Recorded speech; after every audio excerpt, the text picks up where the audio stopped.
On July 17, 1996, Transworld Airlines Flight 800 took off from John F. Kennedy International Airport in New York City. It was headed to Rome, Italy, with a stopover in Paris, France.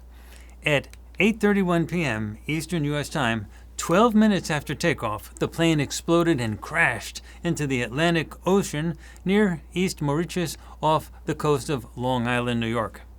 Now, Flight 800 was a Boeing 747, a type of aircraft that had a long history of solid service. 230 people were on the flight and they all died. That crash is known as the third deadliest in U.S. aviation history. It took a long time for the authorities to investigate the crash, and they eventually settled on the idea that there was a spark in one of the fuel tanks that caused the explosion. The authorities did not find any evidence of criminal or terrorist activity. Now, to give you some background, I was living in the New York area at the time of the TWA Flight 800 incident, and I knew some people who lived along the Long Island coast, and I was hearing from those people that some of them saw something shoot up from the ocean towards that aircraft immediately before it exploded.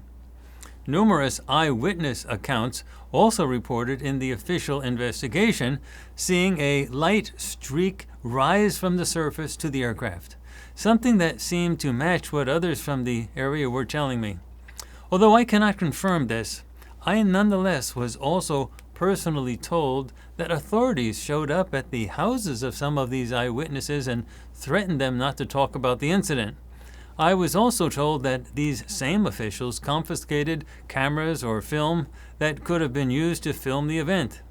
Again, I cannot confirm that this happened, and I did not personally see the event, so all of this was second or third-hand information that I was given.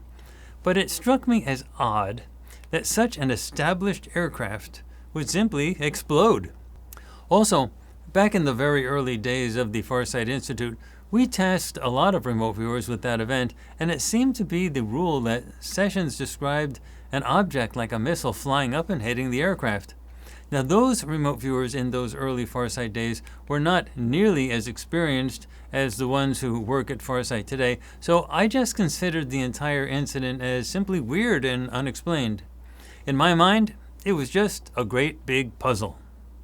Well, here we are today, many years later, and our current crew at Farsight are among the best remote viewers ever, and I eventually decided to satisfy my own curiosity and find out what exactly happened to bring down TWA Flight 800. So I created a new Farsight project, and now you are going to see what we found out. In my own opinion, I can now say that we are very confident that we know what happened to TWA Flight 800. But before jumping to conclusions, you have to watch the sessions all conducted under totally blind and scientifically defensible conditions with no communication among the remote viewers during the data collection phase of the project.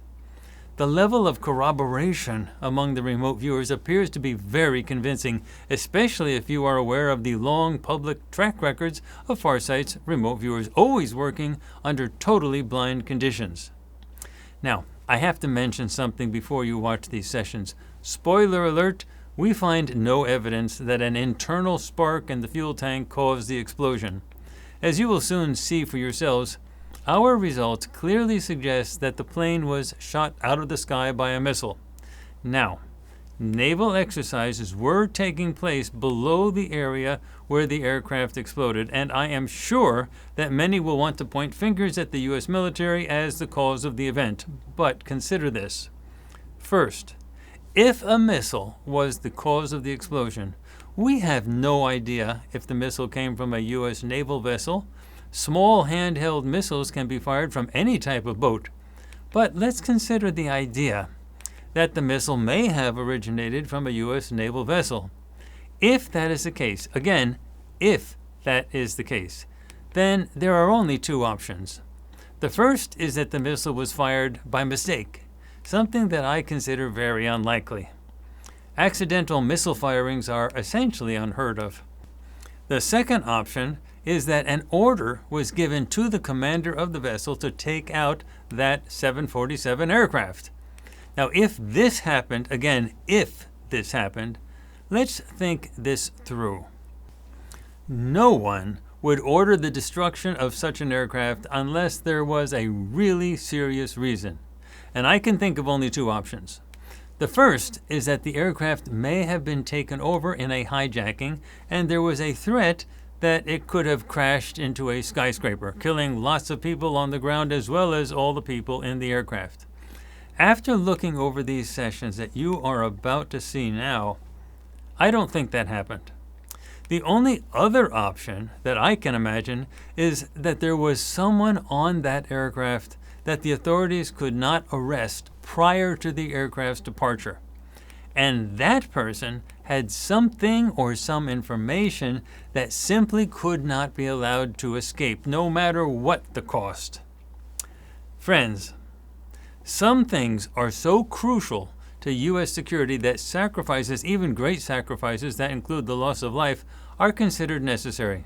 For example, if someone on that aircraft had taken some biological weapons onto the aircraft, some dangerous nuclear materials, or even information that would enable groups or nations hostile to the United States to manufacture weapons of mass destruction, then the authorities of the United States would have to consider all possible actions to prevent those threats from becoming a real attack. Alternatively, if a person had information that would have seriously compromised intelligence gathering by the United States, possibly resulting in the loss of lives of U.S. intelligence assets, then the government may have considered it necessary to stop such a person from escaping, no matter what the cost. Now, these are speculations, but necessary speculations. As you watch these remote viewing sessions, watch for indications of such things. If the U.S. military was ordered to take down that aircraft, again, if, then do not blame the U.S. military for actions that they may have been ordered to do. If the U.S. military was involved in any way with this incident, something very serious must have been taking place.